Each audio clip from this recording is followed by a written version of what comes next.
ओम नमः शिवाय। पर धन पर अधिकार करने वाला व्यक्ति शिव भक्ति का पात्र नहीं हो सकता। पर स्त्री और पुरुष पर विचार करने वाला व्यक्ति शिव भक्ति के पात्र नहीं हो सकता। स्वयं के बंधु बांधवों के साथ छल कपट करके धन अर्जित करने वाला व्यक्ति भी शिव भक्ति के पात्र नहीं रह सकता, क्योंकि जिसके चित्त में ही छल कपट भरा हुआ हो, उस चित्त में शिव भक्ति कैसे फलित हो सकती है। ऐसे चित्त यदि शिव भक्ति भी करें तो उनके लिए श्राप बन जाती है। इसीलिए हे स्वयं सेवकों, शिव भक्ति करना है तो चित्त को स्वार्थ से मुक्त रखिए, छल से मुक्त रखिए। भगवान कहते हैं कि नागः कूर्मो अथो कृकलो देवदत्तो धनंजय हृदि प्राणो वसे नित्यपानो गुदा मंडले। नाग, कूर्म, कृकल, देवदत्त और धनंजय ये 5 सहायक प्राण हैं। मुख्य प्राण तो हृदय में निवास करते हैं और अपान वायु गुदा मंडल में रहती है। आगे भगवान भगवती जी से कहते हैं, हे शिवप्रिय, समानो नाभिदेशे तु उदान कंठ मध्य व्यानो व्याप शरीरेषु प्रधाना रस वायव। हे भगवती, समान नाभि क्षेत्र में, उदान कंठ क्षेत्र में, व्यान पूरे शरीर में स्थित रहती है। इस प्रकार ये 10 वायु शरीर में रहती है, जिसका ज्ञान प्राप्त करने से सिद्धियां प्राप्त होती है।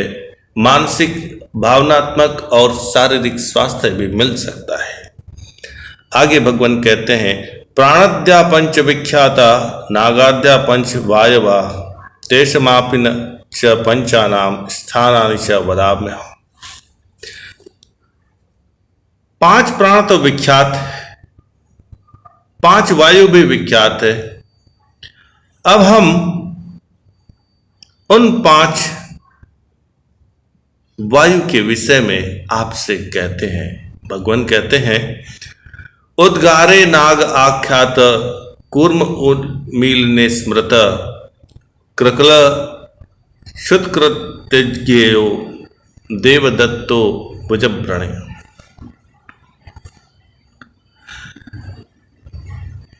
कूर्म पलक झपकने के लिए उत्तरदायी है, कृकिला छींकने के लिए उत्तरदायी है, नागवायु डकार के लिए उत्तरदायी है, देवदत्त जमाई लेने के लिए उत्तरदायी है और धनंजय संपूर्ण शरीर के लिए उत्तरदायी है। आगे भगवान कहते हैं, न जहति मृतम वाप सर्वव्याप धनंजय एते नाड़ी सर्वास भ्रमंते जीव। भगवान कहते हैं कि जो धनंजय नाम की जो वायु है, ये सारे शरीर में स्थित नाड़ियों के भीतर घूमती रहती है और जिसके घूमने से ही शरीर संचालित होता है, और यदि ये बाहर निकल जाए तो यह शरीर मृत सा हो जाता है। आगे भगवान कहते हैं, प्रकटम प्राण संचारम लक्षेत देह मध्यत इड़ा पिंगला सुषुम्ना नाड़िबेस्तुर्बुध। भगवान कहते हैं, ज्ञानियों को इड़ा, पिंगला और सुषुम्ना नाड़ी की मदद से प्राणवायु की गति को जानना चाहिए और प्राणवायु की गति को जानकर सिद्धियों को प्राप्त करने के लिए प्रयत्नशील रहना चाहिए। आगे भगवान कहते हैं, इड़ा वामे च विज्ञेया पिंगला दक्षिणे स्मृता इड़ा नाड़ी स्थिता वामा ततो व्यस्ता च पिंगला। हे शिवप्रिय, हे पार्वती, हे योगिनी, इड़ा नाड़ी मेरुदंड के बाईं ओर स्थित होती है और पिंगला नाड़ी मेरुदंड की दाहिनी ओर स्थित होती है और इड़ा और पिंगला नाड़ी मेरुदंड के कई बिंदुओं से होकर के गुजरती है। यह सदैव स्मरणीय रखना चाहिए। आगे भगवान कहते हैं, इड़ाया तू स्थित चंद्रश पिंगलाया च भास्कर सुषुम्ना शंभु रूपेण शंभुहंस स्वरूपता। भगवान कहते हैं कि हे महादेवी, इड़ा नाड़ी में चंद्रमा का निवास होता है और पिंगला नाड़ी में सूर्य का निवास होता है और सुषुम्ना नाड़ी में भगवान शिव का वास होता है। यदि इस बात का अनुभव होने लगे, मान लीजिए आपको समस्त सिद्धियों की प्राप्ति होना प्रारंभ हो गया है। आगे भगवान कहते हैं, हकार निर्गमे प्रोक्त सकारेण प्रवेशनम हकार शिव रूपेण सकार शक्ति रुच्यते। आगे भगवान कहते हैं कि हे देवी, अब मैं आपको अपने रहस्य के विषय में बताता हूं। समस्त सिद्धियों को प्राप्त करने वाले ज्ञान के उस सार को कहता हूं और कहते हैं, श्वास लेते समय स्वकार की ध्वनि उत्पन्न होती है और श्वास छोड़ते समय हकार की ध्वनि उत्पन्न होती है। हे शिवप्रिय, सकार शक्ति स्वरूप है, हकार शिव स्वरूप है। इस प्रकार श्वास के आने और जाने से शिव और शक्ति दोनों ही प्रत्येक जीव के भीतर उपस्थित रहते हैं, लेकिन यह बुद्धिमानी जीव इस तथ्य को जानने से वंचित रह जाता है। इसीलिए हे शिव भक्तों,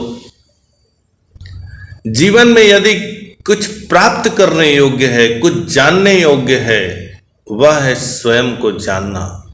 स्वयं को जानने के लिए का आधार है हमारे श्वास के क्रम को जानना, सांस की ध्वनि को जानना, श्वासों के स्वर को जानना, श्वासों के संगीत को जानना।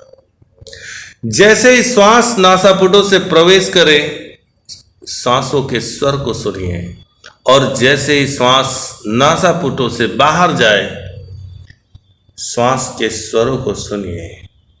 और इस प्रकार सकार की ध्वनि शक्ति का स्रोत है, वही हकार की ध्वनि शिव का स्रोत है।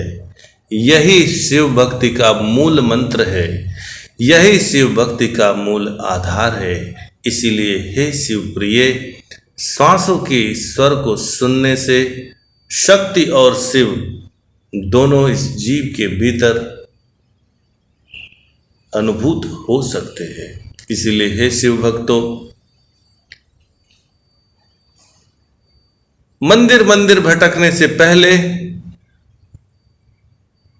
शास्त्रों में भटकने से पहले, शब्दों में उलझने से पहले, तर्कों और तथ्यों में उलझने से पहले, छल कपट कर ज्ञान और धन अर्जित करने से पहले, अपनों को लूट मार कर, धोखाधड़ी कर, धन कपट छल कपट करके धन अर्जित करके मंदिर में जाकर क्षमा मांगने से पहले स्वयं के श्वासों के स्वर को सुनिए। क्या कहती है आपकी श्वासें, ये थोड़ा सुनिए। इसलिए हे शिव भक्तों, अपनों से धन का